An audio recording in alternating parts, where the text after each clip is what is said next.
बच्चों, मैं जितेंद्र वर्मा और आप लोग देख रहे हैं ज्ञानदीप एबीसी। बच्चों, ज्ञानदीप एबीसी में आप लोगों को ऑनलाइन शिक्षा प्राप्त होती। बच्चों देखो, हम विस्तार से उसे बताते हैं जो हमने कल आप लोगों को बताया था। देखो, आप लोग बच्चों बात करो और पता करो कि अपने राज्यपाल का नाम क्या है, और यह पता करो कि अपने मुख्यमंत्री का नाम क्या है। क्या आप जानते हैं कि आपके मुख्यमंत्री श्री योगी आदित्यनाथ जी? क्या आप जानते हैं कि आपके राज्यपाल का नाम आनंदीबेन पटेल है? बच्चों, कल हमने आप लोगों को भावर पढ़ाया था। भावर भावर जानते हो किसे कहते हैं? नदियां जहां से उतरती हैं, सबसे पहले वहां मोटी मिट्टी और पत्थर, छोटे छोटे पत्थर इकट्ठा होते हैं, और उनके गिरने के स्थान को, जहां मोटे पत्थर और मिट्टियां होती हैं, उन्हें भावर कहा जाता है। उसके आगे का हिस्सा, नदी जब उसके आगे बढ़ती है, पत्थरों को तो गड्ढा करती नहीं ज्यादा, इसलिए उसके आगे वह सतह से कुछ नीचे हो जाती, उसमें नदियों द्वारा लाई गई मिट्टी और उस गड्ढे वाले स्थान को भावर कहा जाता, तराई कहा जाता है। भावर और तराई में बस इतना ही अंतर है। बच्चों, आगे हम देखते हैं कि गंगा जमुना का मैदान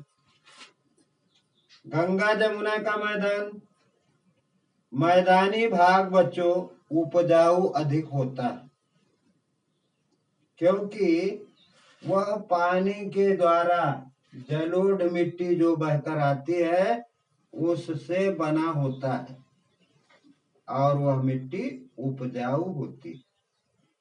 बच्चों, उपजाऊ होने के कारण ही उन स्थानों पर जनसंख्या का घनत्व अधिक होता है, जनसंख्या अधिक होती। बच्चों, जहां अनाज पैदा होगा, खाने को मिलेगा, ज्यादा लोग निवास वहीं करेंगे। आप देखिए कि मैदानी भाग में जनसंख्या का घनत्व ज्यादा होता है, और वह मैदानी भाग, आपको हम बताएं कि उसमें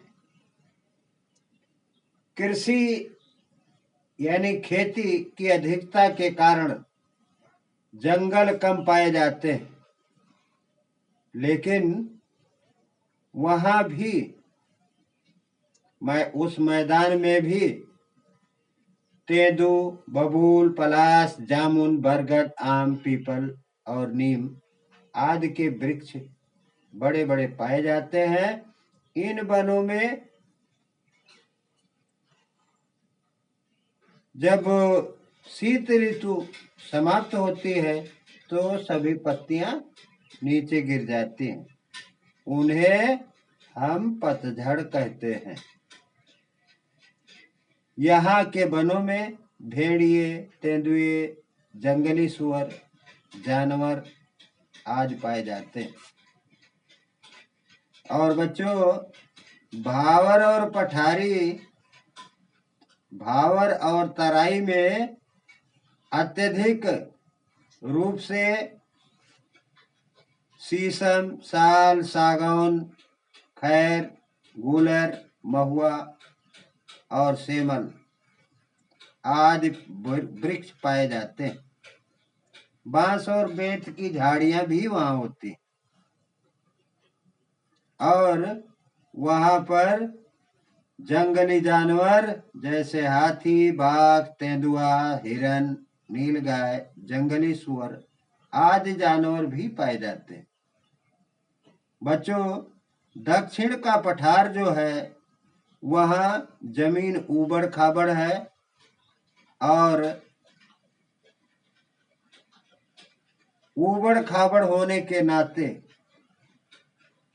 वहां पर बरसात कम होती है। बरसात कम होने के कारण वहां के पौधे अधिक ऊंचे नहीं होते। फिलहाल देखो, कहीं कहीं समतल मैदान भी हैं, लेकिन अधिक गर्मी पड़ती है। प्रायः यहाँ, बहुधा यहाँ सूखा पड़ा रहता है। मिर्जापुर, बांदा, चित्रकूट, झांसी, ललितपुर, जालौन, हमीरपुर, सोनभद्र, चंदौली का कुछ भाग और प्रयागराज का कुछ भाग पठारी क्षेत्र में आता है, और इसे ही पठार कहते हैं। मोटी घासों के, कटीली झाड़ियों के क्षेत्र यहाँ पर अधिक हैं।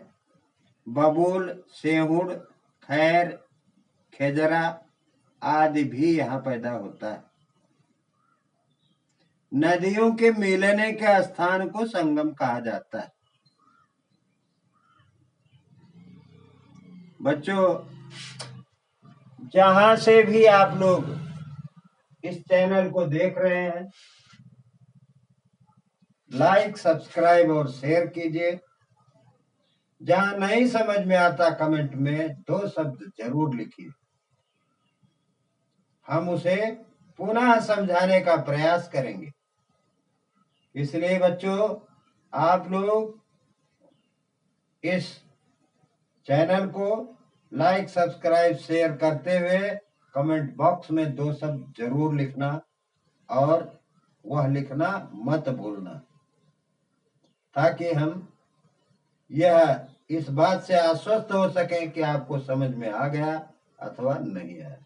बच्चों, बस आज यहीं तक। कल हम पुनः इसके आगे आप लोगों को पढ़ाने का कार्य करेंगे। धन्यवाद।